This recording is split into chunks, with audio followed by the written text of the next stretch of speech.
Good evening, dear children. I brought in the end of bipolarity part 10 today. I hope all you are well. And we are talking the topic of India and post-communist countries. Relation of India and post-communist countries. कि India का post communist countries के साथ क्या relation था और अभी भी क्या रिलेशन है, ये हम डिस्कस करेंगे.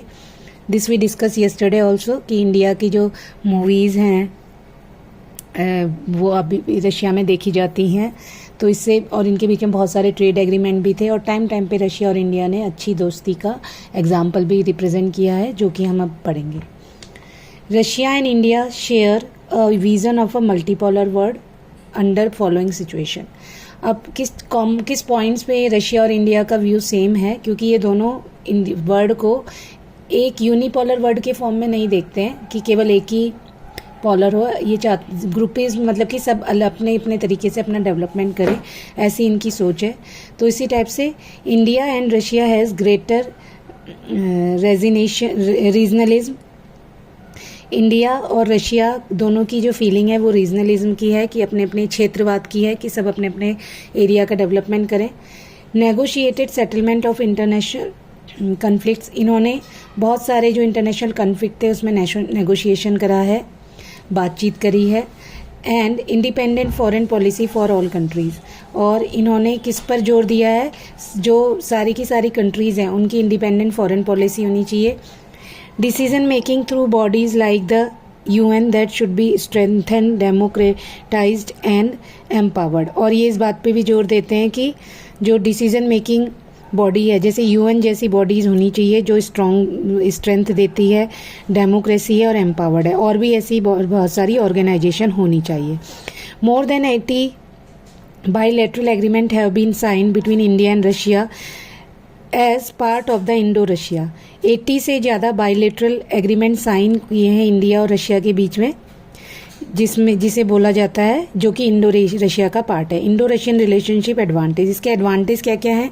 India stand to benefit from its relationship with Russia on issue like Kashmir, energy supplies, sharing information on international terrorism. अब ये जो टॉपिक्स है, कश्मीर पर हमेशा रशिया ने सपोर्ट किया इंडिया को. एनर्जी सप्लाईज में एनर्जी सप्लाई करी है रशिया ने. और जो इंटरनेशनल टेररिज्म है उसके लिए इन दोनों ने आपस में इंफॉर्मेशन शेयर करने के भी एग्रीमेंट करे हैं. Access to central Asia. अब सेंट्रल एशिया तक इंडिया का एक्सेस है और रशिया का भी एक्सेस है. ये भी एक मेन पॉइंट है इन दोनों की रिलेशनशिप का. इंडिया का इराक से बहुत अच्छे रिलेशन है, अफ़गानिस्तान के साथ अच्छे रिलेशन है. और रशिया तुर्किस्तान, जो ये हमने कल पढ़ा था, जो जहाँ पर फॉसिल फ्यूल मिलते हैं, जहाँ पर नेचुरल गैस के रिसोर्सेज हैं, इंडिया उनके साथ रिलेशन मेंटेन करना चाहता है. Balancing it's relation with China. और इंडिया अपना रिलेशन चाइना के साथ भी अच्छा करना चाहता है. Russia stands to benefit from this relationship because India is the second largest arm market for Russia. Russia अपने भी इंडिया के साथ रिलेशन से बेनिफिट लेता है, क्योंकि इंडिया रशिया के जो वेपन्स हैं उनका सेकेंड लार्जेस्ट परचेज़र है. The Indian military gets most of its hardware from Russia. India की जो मिलिट्री है उसके जो हार्डवेयर है रशिया से आते हैं. Since India is an oil importing nation, Russia is imported to India, important to India. अब इंडिया जो है ऑयल इम्पोर्टिंग नेशन है, तो इसलिए रशिया के लिए इंडिया इम्पॉर्टेंट है. It has repeatedly came to the assistance of India during its oil crisis. और इसने हमेशा ऑयल क्राइसिस के टाइम पे इंडिया का साथ दिया है. India is seeking to increase its energy imports from Russia and the republics of Kazakhstan and Turkmenistan. India कोशिश कर रहा है कि जो एनर्जी के जो इम्पोर्ट हैं वो बढ़ें रशिया से, और जो इसके रिपब्लिक्स हैं कजाकिस्तान और तुर्कमेनिस्तान से. Cooperation with these republics includes partnership investment in oil fields. अब कॉरपोरेशन कैसे होगा? इनके बीच में पार्टनरशिप होगी ऑयल फील्ड्स के इन्वेस्टमेंट को लेकर के. Russia is important for India's nuclear energy plans and assisted India's space industry by giving the cryogenic rocket when India needed it. Russia ने हमेशा रशिया जो है इंडिया के लिए हमेशा इम्पोर्टेंट रहा है, इसने हमेशा इंडिया की हेल्प करी है।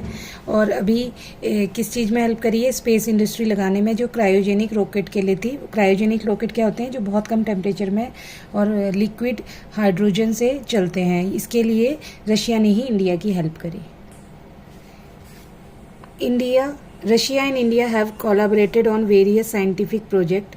रशिया और इंडिया बहुत सारे साइंटिफिक प्रोजेक्ट में उन्होंने कोलैबोरेट करा है, जॉइंट वेंचर करा है। During the cold war era, India and the USSR enjoyed a special relationship which lead critics.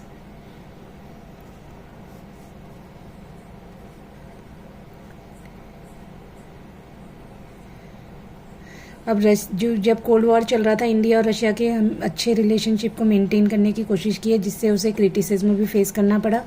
अब उसके इकोनॉमिक क्या क्या,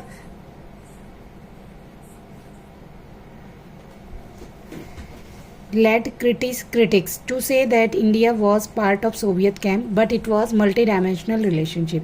मतलब कि बहुत सारे इससे क्रिटिसिज्म फेस करना पड़ा और बहुत सारे क्रिटिक्स ने कहा कि जो इंडिया है वो मल्टी डायमेंशनल, जो इंडिया है वो सोवियत कैम्प का पार्ट है। और इस बट जबकि ऐसा कुछ भी नहीं है, इंडिया और सोवियत यूनियन में मल्टी डायमेंशनल रिलेशनशिप है। पहले हम पढ़ेंगे इकोनॉमिक, पॉलिटिकल रिलेशनशिप भी है जो हम बाद में डिस्कस करेंगे। इकोनॉमिक रिलेशनशिप में क्या है? The Soviet Union assisted India's public sector companies at a time when much assistance was difficult to gate.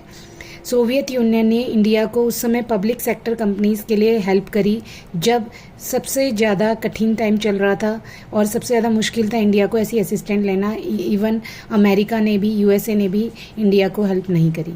Russia gave aid and technical assistant for steel plants like Bhilai, Bokaro, Visakhapatnam. ऐसे ही Russia ने बहुत सारी help, aid means help, और technical assistant help provide करी है। किस चीज़ में? स्टील प्लांट में, जो भिलाई में है, बोकारो में है, विशाखापट्टनम में। और मशीनरी प्लांट, ये है स्टील प्लांट, और दूसरे मशीनरी प्लांट लाइक BHEL जो कि हमारे हरिद्वार में ही है, उत्तराखंड में है।